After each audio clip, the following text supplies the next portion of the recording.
The NFL has a Denver Broncos problem, and it's about to send shockwaves across the league. Big news is coming out of Denver, and it all starts with Sean Payton's most fearless statement yet. Broncos country has learned one thing about Payton: when he speaks boldly, he usually delivers. Last year, he promised Denver would find its quarterback of the future, and Bo Nix has already shown he can outshine names like Caleb Williams, Drake May, J.J. McCarthy, and Michael Penix Jr. He vowed he wouldn't settle for mediocrity and backed it up on the field. Now Payton has raised the stakes even higher. In an interview with Yahoo Sports, he revealed that in all his years as a head coach, only 6 of his teams truly have what it takes to chase a Lombardi trophy. Today, he says the Denver Broncos are the 7th. That's not just confidence. That's a challenge to the entire NFL. The Broncos aren't just planning for the future, they're preparing to fight for it now. Sean Payton believes the Denver Broncos are built to fight for an AFC championship, and after what we saw last season, he has every reason to believe it. In his very first playoff game with a rookie quarterback, Payton was just one missed field goal away from taking down the Buffalo Bills. That's how close Denver came, and the craziest part? They did it while carrying one of the worst rushing attacks in the entire NFL. The Broncos still managed to win 10 games, but their ground game was nothing short of a disaster. Javonte Williams, the team's leading rusher, finished with just 513 yards all season, ranking 42nd in the league. To put that in perspective, 5 quarterbacks rushed for more yards than Denver's top running back. Josh Allen, Kyler Murray, Jalen Hurts, Jaden Daniels, and Lamar Jackson all outgained him on the ground. Think about that for a second. Denver reached the postseason, nearly upset Buffalo, and looked like a team on the rise, all while dragging around one of the worst rushing performances this franchise has ever seen. If that part of the game improves, the ceiling for this team gets scary. That's not how Sean Payton wants to win football games. But it's how the Broncos had to survive last season. Without directly pointing fingers, Payton made it clear the run game left far too much on the table. He said there were plays blocked for 4 or 5 yards that ended up going for only 2 or 3. And anyone who watched Denver play knows he was right. Javonte Williams barely outpaced Bo Nix in rushing yards, and there were games where the rookie quarterback actually ran for more. Think about that. Williams didn't even finish 100 yards ahead of Nix for the season, despite Nix battling through those final games with a broken back. A young quarterback is supposed to lean on a strong running back and a reliable tight end. Last year, Denver had neither, but that's where the upgrades come in. This offseason, the Broncos brought in J.K. Dobbins, one of the most explosive running backs in the AFC West. When healthy, he's a difference maker. Just look at the numbers. With the Chargers last year, he averaged 6 yards per carry, one of the highest marks ever recorded through 2 games in NFL history. If Dobbins stays healthy, Denver's entire offense changes overnight. Before his injury, J.K. Dobbins was a true game changer, and the numbers prove it. For his career, he's averaging 5.2 yards per carry. That puts him in historic company. Outside of Jamal Charles, no running back in NFL history has a higher career rushing average with significant carries.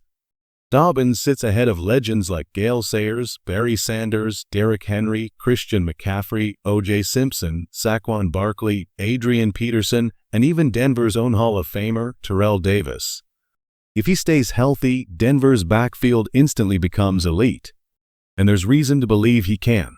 Since Sean Payton's arrival, the Broncos went from being one of the most injury-riddled rosters in football to ranking among the healthiest in back-to-back seasons.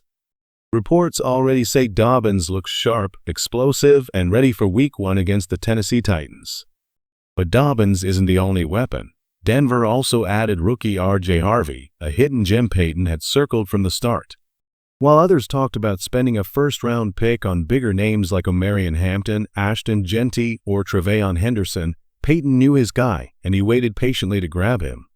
To Payton, Harvey wasn't just filling a need. He was a rare piece of talent, a player too special to pass up. When Sean Payton sees rare talent, he doesn't pass it up, and that's exactly what he believes he found in R.J. Harvey.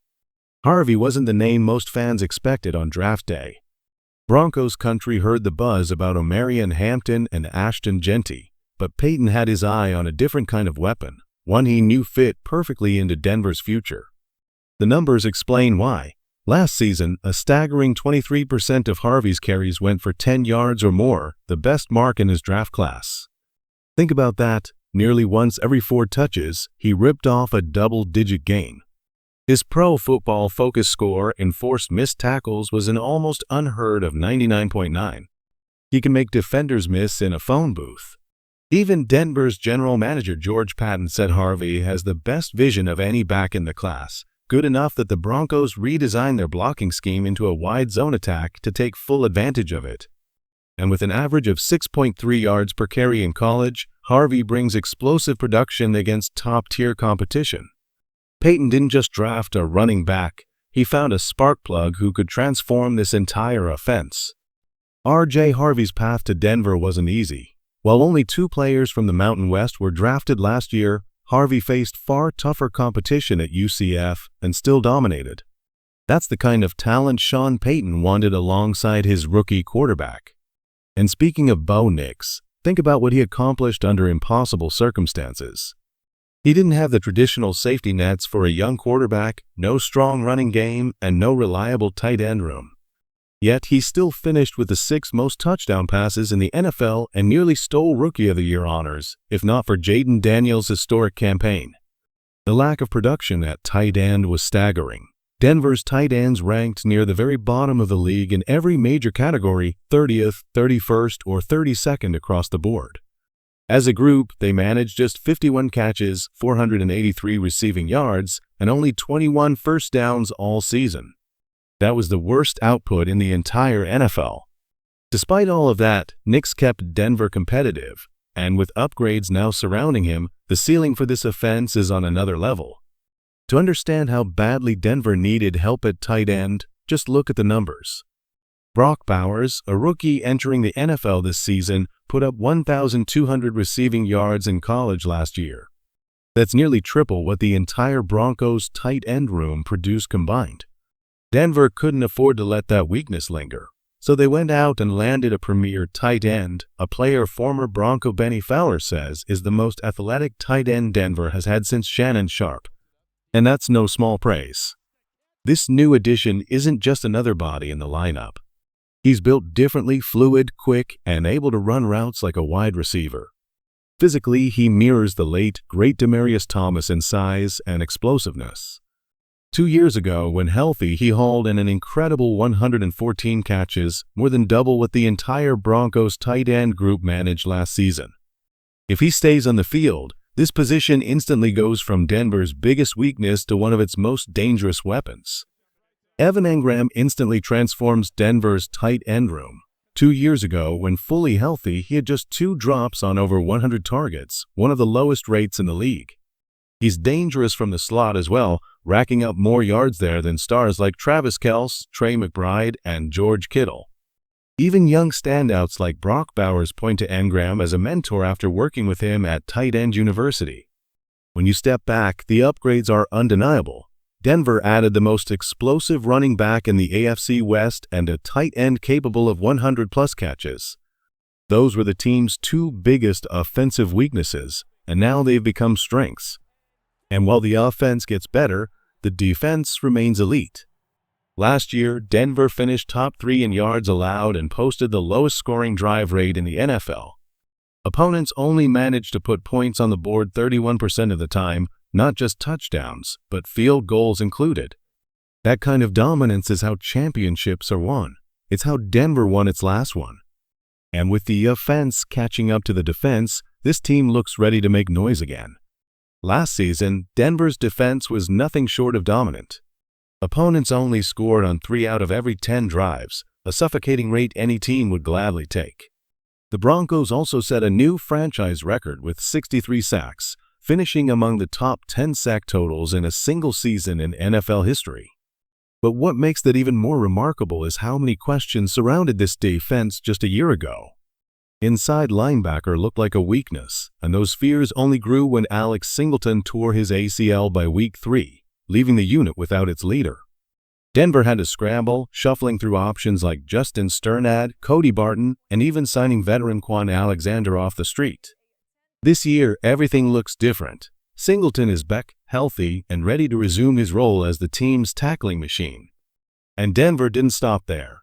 They went out and landed a true enforcer, Dre Greenlaw from the San Francisco 49ers. Greenlaw brings attitude, speed, and physicality that changes how offenses attack the middle of the field. Pairing him with Singleton doesn't just fix last year's weakness, it turns it into one of Denver's biggest strengths. Dre Greenlaw is the kind of player teams fight to keep. John Lynch and Kyle Shanahan personally flew from California to Texas to make a last-minute plea for him to stay in San Francisco. But Greenlaw chose the Denver Broncos because he believes in what this team is building. When healthy, his numbers speak for themselves. In his last full season, Greenlaw allowed one of the lowest passer ratings in the league when targeted, a staggering negative 15.5 EPA. Quarterbacks completed 8 fewer passes against him than expected, making him one of the most disruptive coverage linebackers in football. And that's only half of his game. Greenlaw is a hammer against the run, a tone setter who punishes ball carriers. But what makes him special is his ability to erase tight ends in coverage. Against Denver, players like Brock Bowers are going to find their production vanish the moment Greenlaw lines up across from them. This isn't just a defensive upgrade, it's a defensive statement. Greenlaw changes the entire identity of Denver's linebacking core, giving the Broncos one of the most complete units in the league. One of the biggest question marks for Denver last year was safety. P.J. Locke fought through a major spine procedure, and while he's a warrior, the Broncos needed security. They answered that call in a massive way. Not just with a starter, not just with a Pro Bowler. They brought in an All-Pro, a player who once made the NFL Top 100, who's played on the biggest stage, and who is fully healthy again. This isn't some lingering, career-threatening issue. This is a bounce back waiting to happen. That's now 3 marquee additions: Hufanga, Greenlaw, and Evan Engram, all players with elite resumes, all recovered, and all ready to transform Denver's roster. And if history tells us anything, the Broncos' staff knows how to keep their stars healthy. But the news doesn't stop there. Fresh predictions just dropped, and Denver's new number 23, Jahdae Barron, is already ranked with the second-best odds to win Defensive Player of the Year. That's not hype, that's belief from around the league. Analysts are glowing about his talent, his toughness, and the way he elevates this defense from top to bottom. The buzz is undeniable. From the veterans to the rising stars, this Denver defense is built to dominate. And then, as if this offseason wasn't already stacked with storylines, we witnessed the coming-out party of Troy Franklin. The young receiver swapped his number from 16 to 11, and instantly he looked like Bo Nix's best friend all over again, just like their days in college. He didn't just have a good camp. He dominated camp. He dominated joint practices against both the Cardinals and the 49ers. He flashed chemistry with both Stidham and Bo Nix in preseason. He blocked, he battled, he made himself indispensable. And history tells us this: the biggest leap for wide receivers comes between year 1 and year 2. Sean Payton knows it. He believes it. He believed it so much that he traded away Devin Veal, Bo Nix's second-favorite target from last season, because he knows Troy Franklin is about to explode. Think about that. Every hole the Broncos had last year patched, every weakness upgraded. This was a 10-win football team a season ago, and now they look stronger, faster, deeper, hungrier. That means one thing: the NFL has a problem, a Denver Broncos problem. This franchise nailed free agency, they crushed the draft, they rebuilt their depth, and now they're storming into the season with a chip on their shoulder, ready to take the league by force. The message is clear: Denver is back, and this time they're not sneaking up on anyone, they're kicking the door down. Broncos country, get ready. The ride is just beginning.